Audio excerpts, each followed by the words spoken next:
Wing commander Vyomika Singh भारतीय वायुसेना में फ्लाइंग ब्रांच की एक हेलीकॉप्टर पायलट है।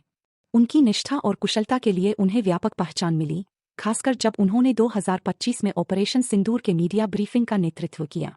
यह सैन्य कार्रवाई पाकिस्तान और पाकिस्तान अधिकृत कश्मीर में आतंकी ढांचे को नष्ट करने के उद्देश्य से की गई थी, जो पहलगाम आतंकी हमले के बाद अंजाम दी गई थी।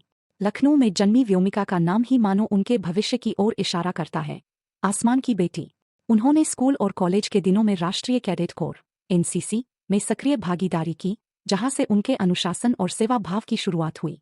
उन्होंने इंजीनियरिंग में स्नातक की डिग्री प्राप्त की और हैदराबाद स्थित डुंडीगल एयर फोर्स अकादमी से प्रशिक्षण पूर्ण कर भारतीय वायुसेना में कमीशन प्राप्त किया।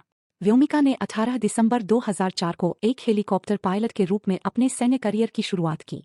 अब तक उन्होंने 2500 से अधिक घंटे की उड़ान भर ली है, जिसमें उन्होंने चेतक और चीता हेलीकॉप्टरों को जम्मू कश्मीर और पूर्वोत्तर भारत जैसे कठिन इलाकों में उड़ाया है। उनके अभियानों में टोही मिशन, सैनिकों की आवाजाही और आपातकालीन बचाव कार्य शामिल रहे हैं। नवंबर 2020 में उन्होंने अरुणाचल प्रदेश में एक जटिल बचाव अभियान का नेतृत्व भी किया। 18 दिसंबर 2019 को उन्हें स्थायी कमीशन प्रदान किया गया, जिससे उनकी दीर्घकालिक सेवा सुनिश्चित हुई। मई 2025 में ऑपरेशन सिंदूर की मीडिया ब्रीफिंग के दौरान वे कर्नल सोफिया कुरैशी और विदेश सचिव विक्रम मिस्री के साथ राष्ट्रीय मंच पर नजर आईं।